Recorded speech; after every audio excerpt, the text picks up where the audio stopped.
Assalamualaikum warahmatullahi wabarakatuh.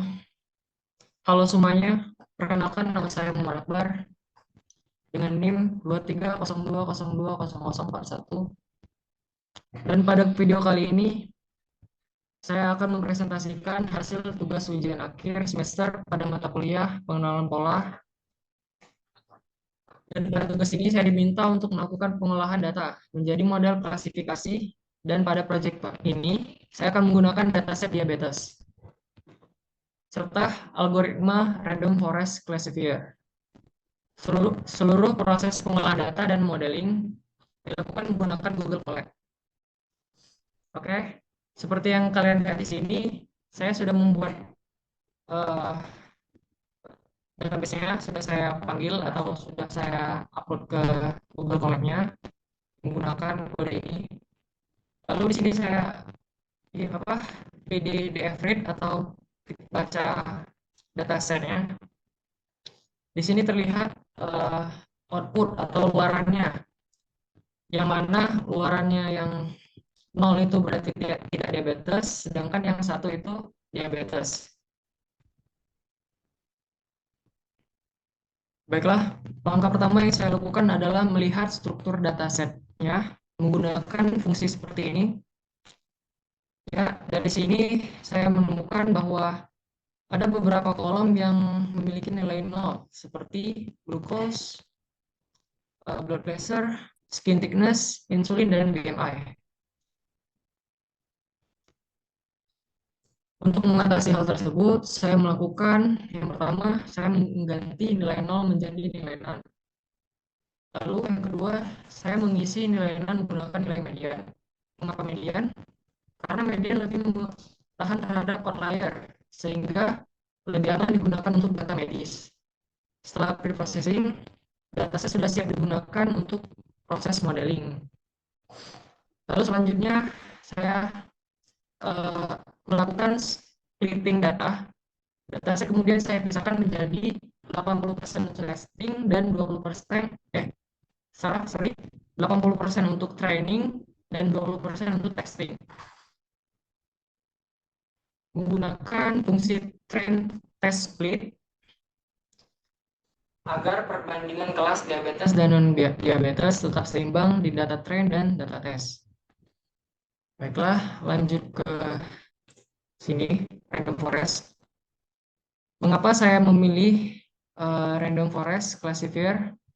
Yaitu alasan pertama, mampu memodelkan hubungan non-linear antar variabel. Yang kedua, tidak sensitif terhadap outlier. Yang ketiga, tidak memerlukan proses scaling. Oke, lanjut ke training modelnya. Model yang dilatih itu menggunakan data training. Setelah itu, model digunakan untuk memprediksi data. Hasil prediksi kemudian dibandingkan dengan label sebenarnya untuk diukur performanya. Lalu lanjut ke evaluasi model. Evaluasi dilakukan menggunakan akurasi, classification report, confusion metric, ROC curve, and AUJ. Seperti yang kita lihat, nilai akurasi yang diperoleh berada di kisaran 80 hingga 88%, yang menunjukkan bahwa model sudah bekerja cukup baik dan dalam memprediksi data. Untuk klasifikasi reportnya, yaitu menggunakan precision, recall, F1 score, dan support, nilai supportnya. Confusion matrix itu menunjukkan beberapa banyak pasien yang sehat dan diprediksi sehat, berapa banyak pasien yang diabetes yang diprediksi diabetes, dan juga jumlah kesalahan prediksinya. Terutama false negatif adalah hal yang perlu diperhatikan, karena ini berarti pasien diabetes diprediksi sebagai sehat yang bisa berdampak serius di dunia nyata. Nih, false positive rate dan true positive rate. Kita lanjut ke ROC, curve, and AUC.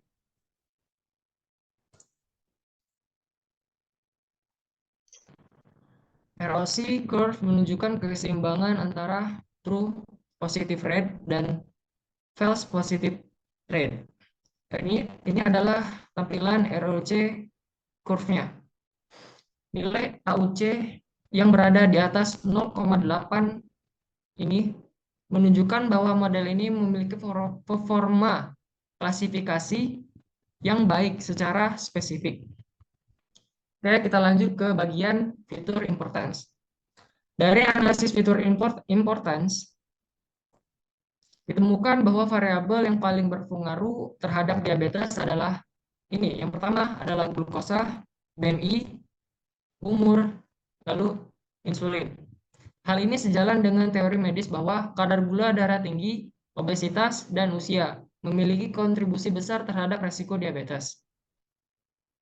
Baiklah, kesimpulannya dari proyek ini dapat disimpulkan bahwa satu, model Random Forest berhasil membangun sistem klasifikasi diabetes dengan performa yang cukup baik.